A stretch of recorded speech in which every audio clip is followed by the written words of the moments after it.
Who are you? What do you look like? What are your favorite hobbies? Who do you love? Do you like dogs or cats? I don't...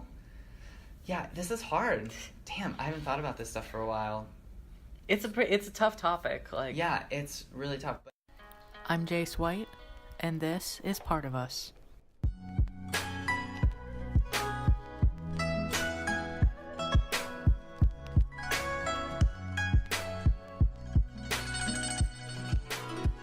Identity.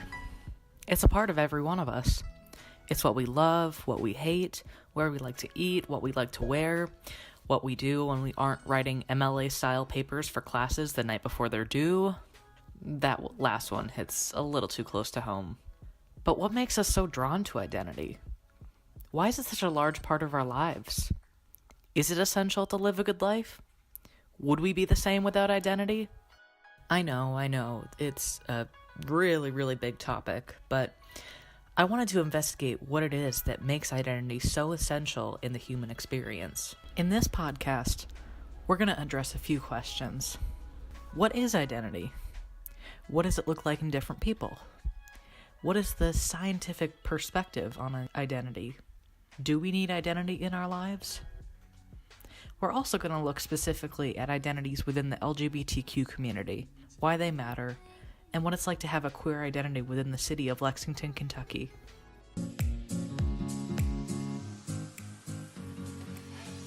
Let's start with a baseline. Merriam-Webster Dictionary defines identity as, quote, the distinguishing character or personality of an individual, end quote. Now, this could be interpreted in so many ways. It could mean what your hair color is. It could mean who you're attracted to sexually or romantically. It could be where you fall on the gender spectrum.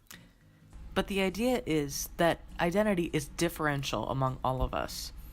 We all have some sort of characteristic that makes us one of a kind. Nobody can do you like you can do you. Why is that? Is there a scientific reasoning behind this? Hank Green investigates this more during his video series Crash Course Philosophy. Scientifically, it's still very unknown what that special something is that makes us us. He discusses two theories, the body theory and the memory theory. Both have been appraised, then debunked. The body theory states that personal identity persists over time because you remain in the same body from birth to death.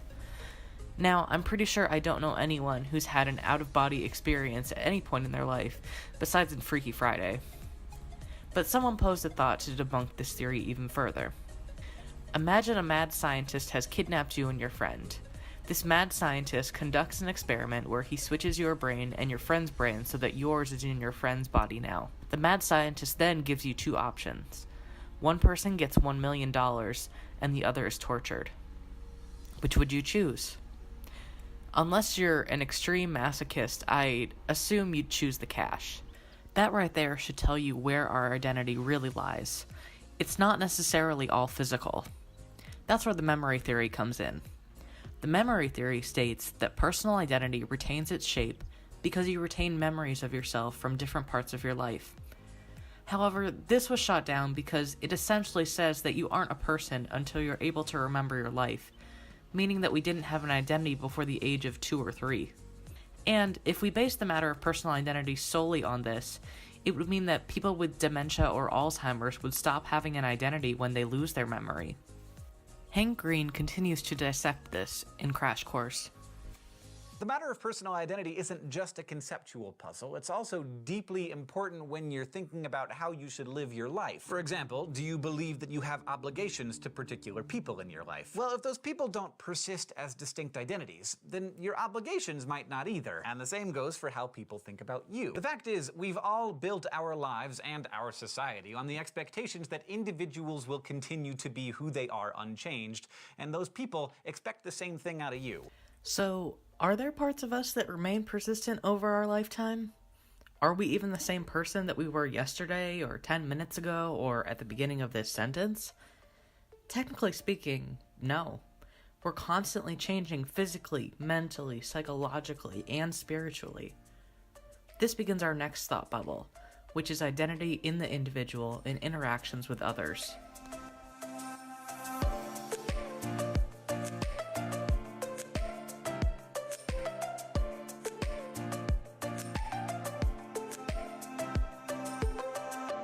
Since identity is such an individual and personal concept, I wanted to primarily focus on the thoughts of others for the remainder of this podcast.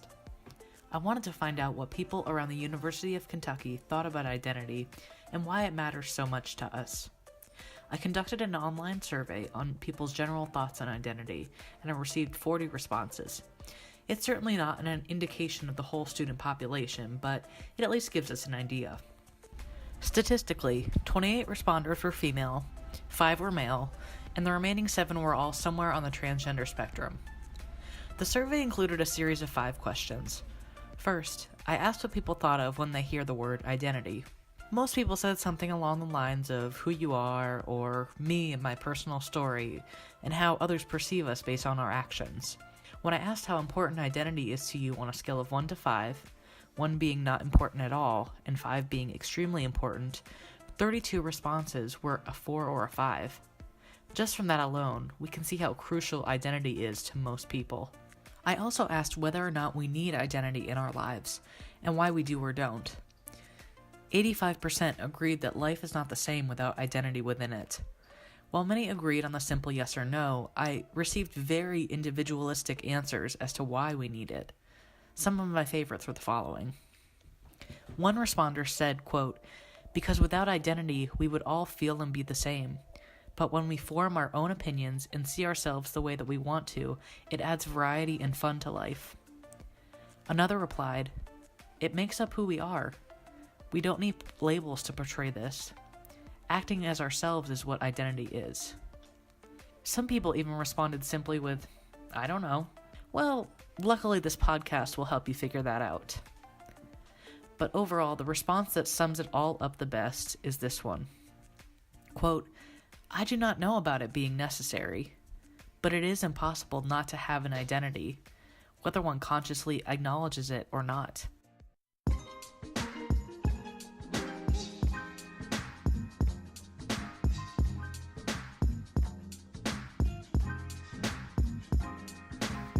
So, we've established how important identity is. What about specific identities and communities? As someone who's part of the LGBTQ+ community, I'm deeply fascinated by queer identities and those similar. Now more than ever, LGBTQ+ community is present in our culture, and even if you don't think it does affect you somehow.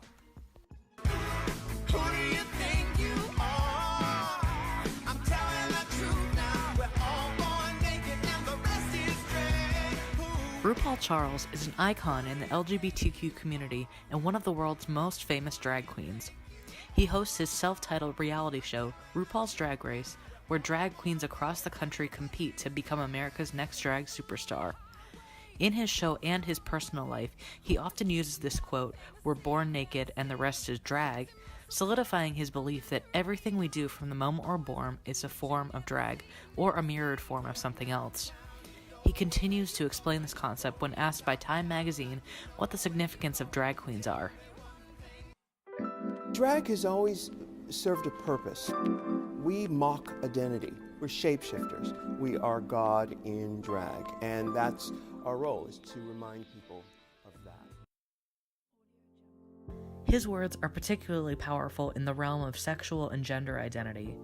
The whole idea of gender and sexuality both being on spectrums is sort of rooted in the societal constructs of what a male and a female person look like, act like, dress like, etc.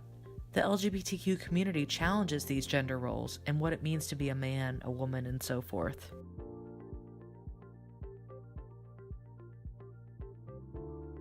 To continue our discussion on queer identities, I decided to interview 2 people who both identify somewhere in the LGBTQ+ community, Anthony Alterio and Milo Scheinfeld. Anthony is a lecturer in dance at the University of Kentucky, originally from Pittsburgh, Pennsylvania. Milo is a freshman student also at UK, double majoring in theater and English. I went into these interviews expecting similar answers, since they both fall into the same community. However, I was very surprised to find that their responses varied much more. What are some words or phrases that you use to identify yourself, if any, specifically?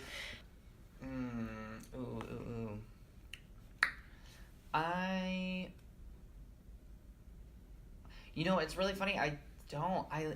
and I'm not trying to be this, like, hipster, like, I don't subscribe to anything, but I really answer to anything. And when people are like, oh, describe yourself, in general, it's already hard to describe yourself, right? At least for me as a person, because I feel like I'm always evolving and changing. And I do think back to this, one of my biggest mentors, Daryl Jones, amazing choreographer, and I'll never forget, he was like, he was doing a workshop and he was talking about how people see him. And he said, first they see me by my skin color, then they see me by my gender, then they see me by my sexual orientation. And so I started thinking about that for myself. Well, when people look at me, what do they see? Probably same thing: white, male, gay. And so I think that does play an important role, how other people perceive you. Not that that is correct, but if we're going to open conversations like this, we need to at least be aware of how other people are perceiving us, to be like, okay, then now how do we deconstruct them from automatically thinking that? Overall, Anthony was very indifferent about the concept of identity, specifically with using labels for his own. But when I asked Milo similar questions, he was very prompt to use specific words that he uses to describe himself. So what do you think of when you hear the word identity? I think of the labels the society kind of forces on everyone else. Okay. What are some words or phrases that you use to describe your personal identity, if any? And if you do you feel kinship with any of them specifically more than others? Gay. Transgender, writer, performer. Some of them are more important to me than others, but I don't think any of them mean more than any of them. Do you think that people need identity in their life? Why or why not? I think so, because it's very much, if you don't have one of the boxes or labels that society puts on you, then you feel so alone, and that loneliness can be overwhelming and kind of crushing, and then you don't have anything. And so in order to have a society and community, which is really what, humanity needs, you need to be able to have this identity.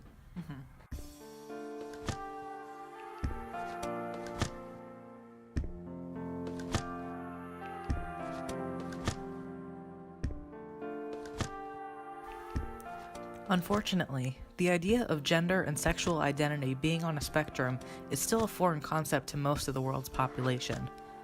Many people within the LGBTQ community have faced discrimination, harassment, and even abuse because of who they are or who they love.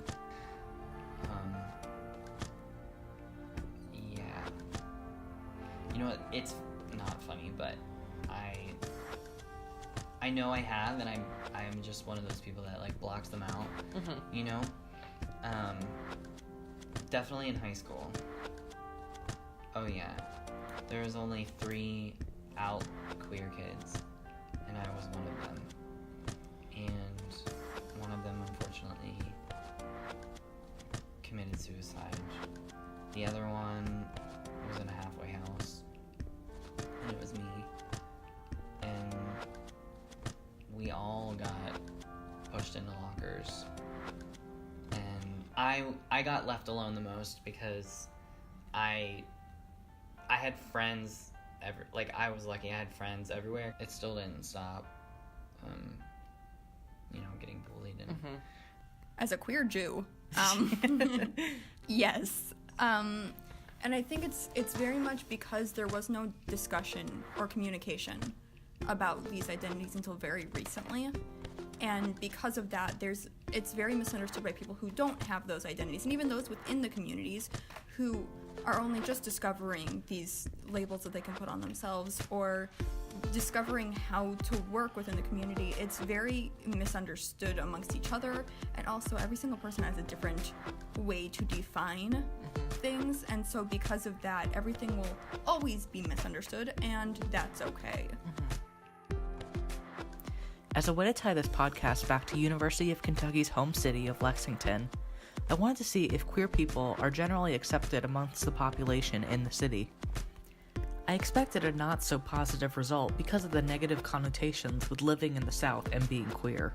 I was pleasantly surprised, though, to find out that Lexington was one of the best places for LGBTQ people to live in the southern region of the United States. According to the Human Rights Campaign's Municipal Equality Index, Lexington ranked second in the state right after Louisville.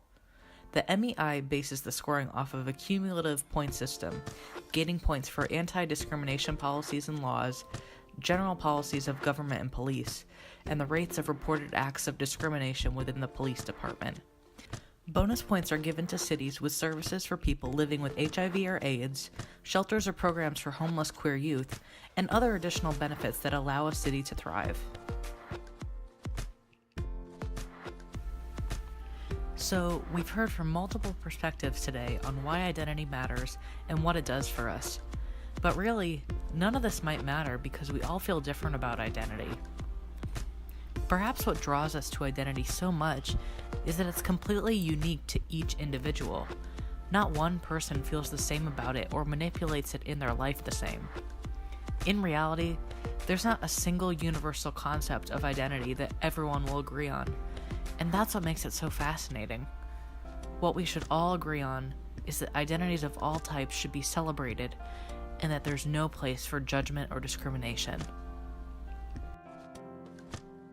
A personal identity can be without titles and not really be able to be put into words, but it's just that feeling, or images, or colors, or lights that you can use to describe yourself but can't be put into words. Yep.